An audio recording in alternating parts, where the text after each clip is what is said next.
What if I told you that the people who built pyramids, hunted mammoths, and survived ice ages without a single gym membership were in better shape than most people who spend 2 hours a day on a treadmill right now? And what if the reason has nothing to do with willpower, and everything to do with the fact that they never once thought of movement as exercise at all? Because for them, movement was simply life. By the end of this video, you're going to understand why the modern obsession with structured workouts might actually be working against your body instead of for it. So stick around, this is going to change the way you think about fitness forever. Let's rewind about 10,000 years. Long before treadmills, dumbbells, or fitness influencers existed, a typical day for a hunter-gatherer looked nothing like the gym culture we know today, because there was no such thing as leg day or cardio day. There was only survival. And survival meant walking anywhere from 5 to 10 miles just to find food, tracking animals for hours, climbing trees to gather fruit, digging for roots, carrying water, building shelters, and occasionally sprinting for their lives when a predator showed up. All of this happened not because they were chasing a six-pack or trying to hit 10,000 steps on a smartwatch, but because their bodies were wired into their environment in a way that made movement automatic, unavoidable, and deeply woven into the rhythm of daily existence. And this is the first big truth science has uncovered about ancient humans. They didn't work out. They simply lived in a way that demanded constant, varied, low-intensity physical activity, punctuated by occasional bursts of intense effort. This pattern is dramatically different from how most people approach fitness today,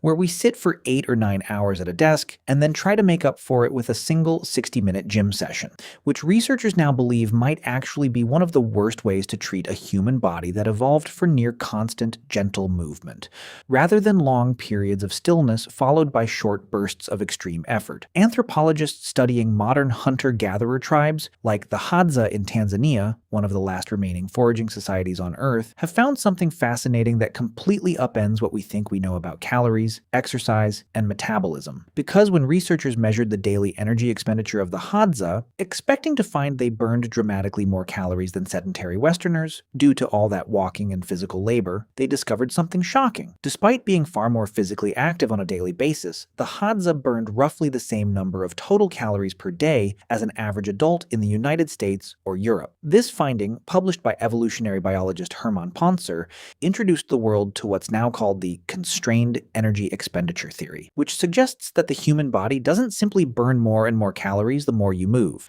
Instead, it adapts and regulates energy use within a certain range, no matter how active you are, meaning your body might quietly reduce energy spent on other functions, like inflammation, stress hormones, or immune response, to compensate for the extra activity. And this single discovery reshaped how scientists understand exercise, weight loss, and why so many people struggle to lose weight through exercise alone. But here's where it gets even more interesting for you specifically, sitting there watching this video. Because the ancient human lifestyle wasn't just about burning calories, it was about the type and pattern of movement. And this is the part modern fitness culture almost completely ignores. Ancient humans rarely did anything resembling a structured workout. They didn't do sets and reps. They didn't isolate muscle groups. They didn't spend an hour on a stationary bike doing steady-state cardio. Instead, their movement was what researchers call natural movement, or sometimes non-exercise activity, a constantly shifting blend of walking, squatting to forage or rest, climbing, carrying uneven loads, balancing on uneven terrain, and occasional short sprints. And this variety created a body that was resilient, mobile, and strong in a functional, whole-body way,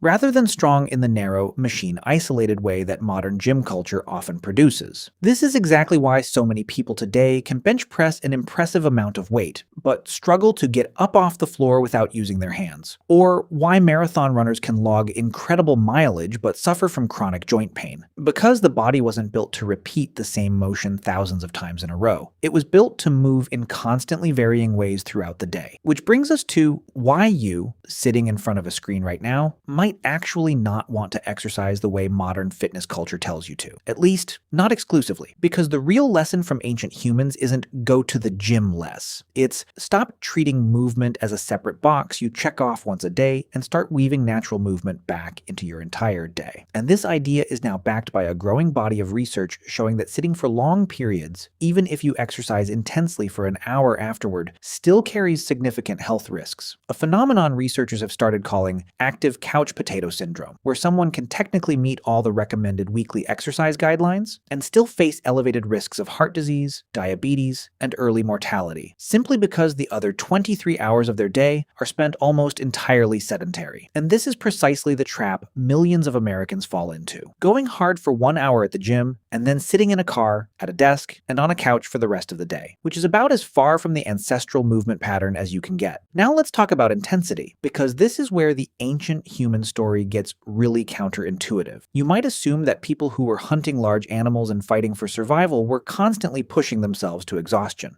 But the truth is the opposite. Ancient humans were masters of energy conservation, moving at a relaxed, sustainable pace for the vast majority of their day, saving intense bursts of effort for genuine emergencies like a short sprint away from danger or a brief chase during a hunt. And this pattern, low-intensity movement most of the time with occasional short bursts of high intensity, mirrors almost exactly what modern exercise science now recommends as one of the most effective and sustainable approaches to fitness, often called polarized training. Instead of grinding through moderate intensity workouts 5 days a week, which can create chronic stress on the body without providing enough recovery, you spend most of your movement time at an easy, comfortable pace and reserve your hardest efforts for short, infrequent sessions.